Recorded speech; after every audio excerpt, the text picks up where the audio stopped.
Aujourd'hui, je vais vous montrer comment monter un arc classique, comme voici, et surtout comment ne pas le monter à l'envers. Donc voilà.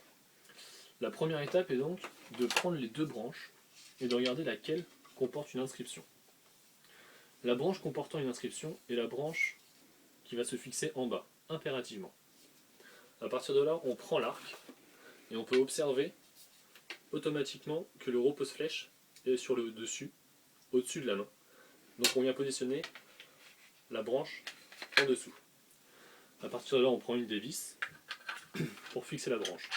Et donc, une fois la branche du bas serrée, on prend donc la deuxième branche.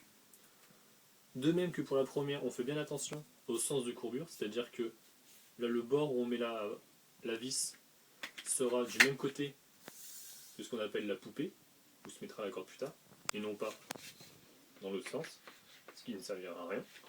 Donc bien la courbure dans ce sens-là, en face de la vis, qui vient se positionner là. Et donc voilà la deuxième branche de vissée.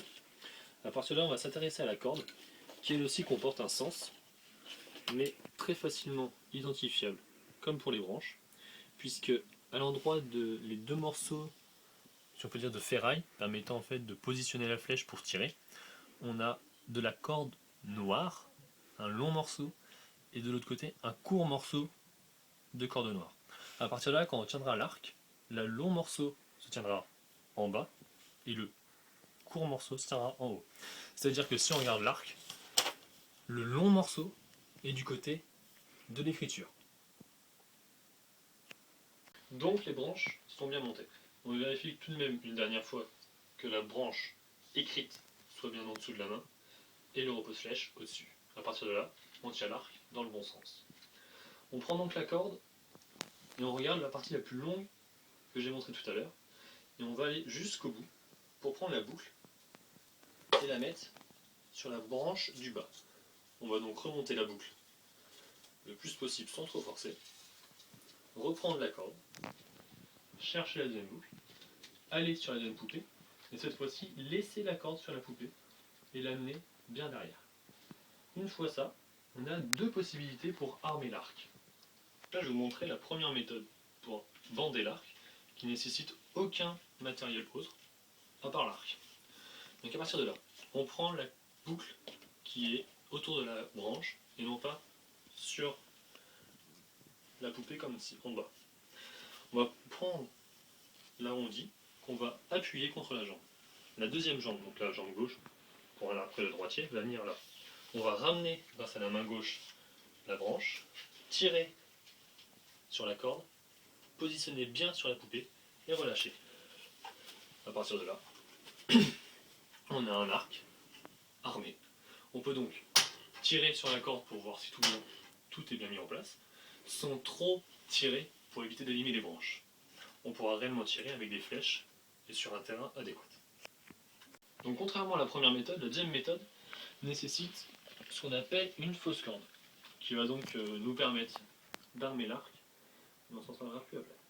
Donc c'est un système de corde assez basique, comportant une grande boucle.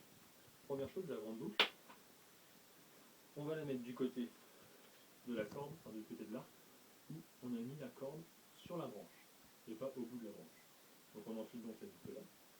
On prend l'autre bout de la fausse corde, qui donc permet d'enfiler le bout de la branche. Une fois bien installé, on n'a plus qu'à prendre l'arc, remonter la boucle jusqu'à la corde qui est là, mettre le pied pour maintenir la fausse corde tendue, maintenir la fausse corde, et après, simplement tirer sur la corde, l'amener sur la poupée, et relâcher. En dernier, je vous fais remarquer un point de sécurité assez important sur l'arc, ce qui pourrait entraîner des dégâts forts ou non, c'est pas le problème, mais qui pourrait faire du mal à la personne qui s'en sert.